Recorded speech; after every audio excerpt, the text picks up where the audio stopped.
नमस्कार मित्रों। वृश्चिक राशि वालों, केतु जो है मघा नक्षत्र में 20 अप्रैल से 25 नवंबर के बीच में रहने वाला है। 20 अप्रैल को प्रवेश कर रहा है। तो ये आपके दसम भाव में केतु सिंह राशि के अंदर रहेगा। ये आपके जीवन में प्रतिष्ठा को बहुत तेजी से बढ़ाएगा। कार्य क्षेत्र में आपको प्रमोशन दे सकता है। धन संबंधी आपको फायदा होगा, प्रतिष्ठा बढ़ेगी। शत्रु हंता योग है। शत्रु जो है वो अपने आप परास्त होंगे, तभी आप आगे बढ़ेंगे। कोर्ट केस के अंदर आपको सफलता मिलेगी और संतान को लेके कोई ना कोई समस्याएं भी रहेंगी। तो दोस्तों, अब मैं आपको विस्तार से बताता हूं कि कैसा आपका ये केतु जाने वाला है। तो जैसे मैंने आपको बताया कि केतु मघा नक्षत्र में आएगा। केतु जो है अपने ही नक्षत्र में, मघा नक्षत्र का जो स्वामी है वो केतु है और मघा नक्षत्र के जो देवता है वो पितर देवता है। और ये 20 अप्रैल से 25 नवंबर के बीच में आपके ऊपर पितरों की विशेष कृपा रहने वाली है। ये बात आप ध्यान रखें। अगर आपकी कुंडली में पितर दोष वगैरह हैं तो फिर ये समय आपके लिए मुश्किल भरा भी हो सकता है।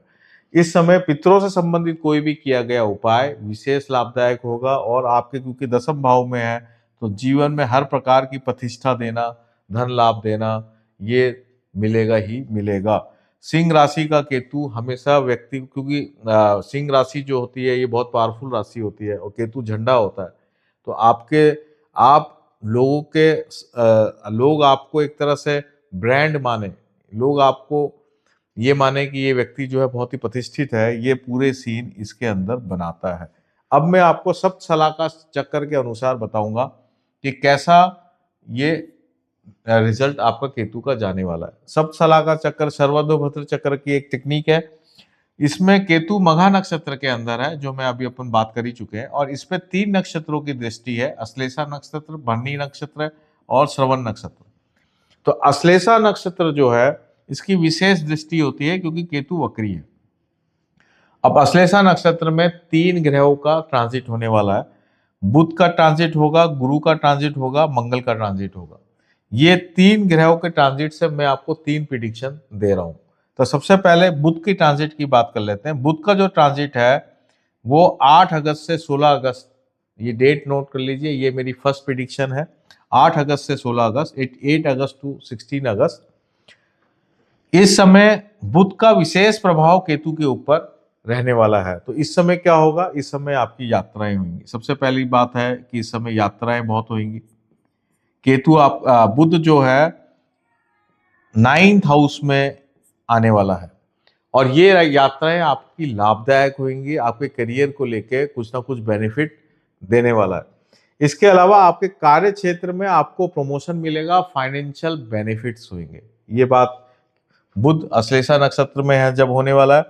और आपको कोई ना कोई समस्या माता को लेके, मदर को लेके हो सकती है, तो वो आपको ध्यान रखने वाली बात है। जैसे उनके पैरों में समस्याएं होना, नसों की समस्याएं होना, ये सारी प्रॉब्लम्स पेरेंट्स को, खासकर मदर को देखने को मिल सकती हैं। तो ये तो हो गया मेरा बुध को लेके। अब मैं दूसरा जो ट्रांजिट है, गुरु अश्लेषा नक्षत्र में रहने वाला है। ये रहेगा 19 अगस्त से 31 अक्टूबर, 19 अगस्त से 31 अक्टूबर के बीच में रहेगा गुरु अश्लेषा नक्षत्र में। तो गुरु भी जो है आपके 9th हाउस में आ जाएगा उस समय।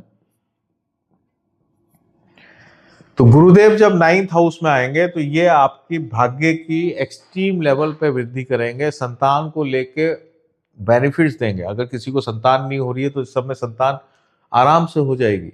ये इतना बढ़िया इसमें आपको रिजल्ट मिलने वाला है केतु का। लेकिन अगर आपके पितरों की कृपा है तो यही समय आपको संतान होने में भी समस्या हो सकती है, अगर कुंडली में पितरों की कृपा नहीं है तो। अगर आप अपनी कुंडली को जांच कर लें कि क्या उसमें पितरों की कृपा आ रही है या नहीं आ रही है, नहीं आ रही है तो ये समय आपके लिए मुश्किल भी हो सकता है। लेकिन अच्छी बात यह है कि कुंडली में अगर कृपा नहीं भी है, थोड़े उपाय भी करेंगे तो भी आपको कृपा मिल जाएगी और आपका काम बन जाएगा। संतान से रिलेटेड सारी समस्याएं दूर हो जाएंगी। एक तो ये बात आपको इसमें देखने को मिल रही है।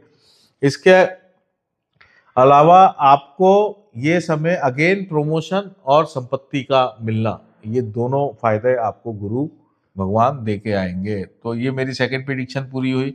अब मैं थर्ड प्रिडिक्शन की तरफ जा रहा हूं। मंगल अश्लेषा नक्षत्र में, मंगल अश्लेषा नक्षत्र में कब आ रहा है? 17 अक्टूबर से 12 नवंबर, ठीक है। 17 अक्टूबर से 12 नवंबर के बीच में मंगल भी कहाँ पे आएगा, यहीं पे 9th हाउस में।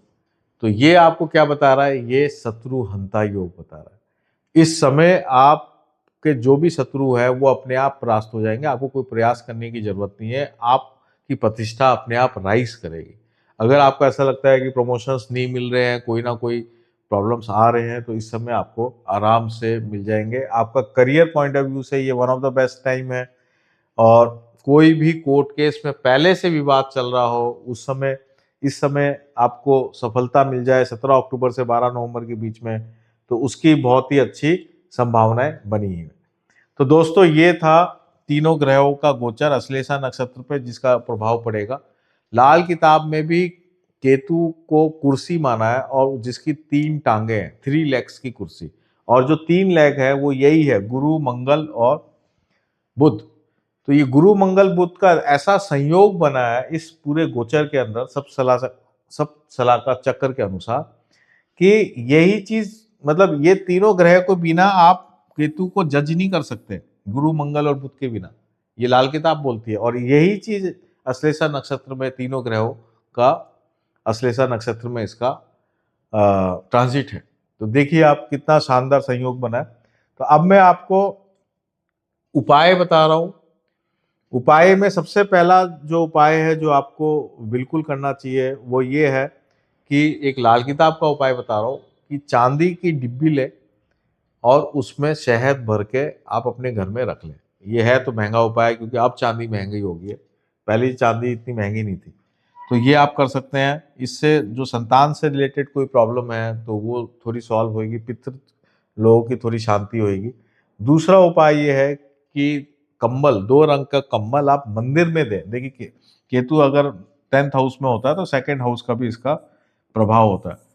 तो 2 रंग का कंबल आप मंदिर में दें, उससे भी बहुत फायदा होगा। खासकर जो मंदिर में जो पुजारी हैं या मंदिर में जो लोग आश्रय लेते हैं उनकी सुविधाओं के लिए आप ये 2 रंग के कंबल मंदिर में दे सकते हैं, आश्रम में भी दे सकते हैं, वो भी आपको अच्छा रिजल्ट मिलेगा। और तीसरा जो उपाय है कि रेगुलर रोजाना आप जो है भगवान शिव का अभिषेक करें, पंचाभिषेक करें, भगवान शिव के स्रोत से संबंधित कोई भी पाठ करें, तो केतु बहुत अच्छा आपको यहाँ पे रिजल्ट देने वाला है। तो दोस्तों ये था केतु का रिजल्ट मघा नक्षत्र में वृश्चिक राशि वालों के लिए। आपके आपके जीवन में कोई भी इस तरह की प्रॉब्लम्स हैं जो मैंने आपको बताई हैं और उससे संबंधित अगर आप कुछ बात मेरे से पूछना चाहते हैं तो वो आप कमेंट सेक्शन में लिख सकते हैं, उधर मैं आपको जवाब जरूर दूंगा। आप सबका बहुत बहुत धन्यवाद। आप सबको बहुत बहुत शुभकामनाएं। नमस्कार।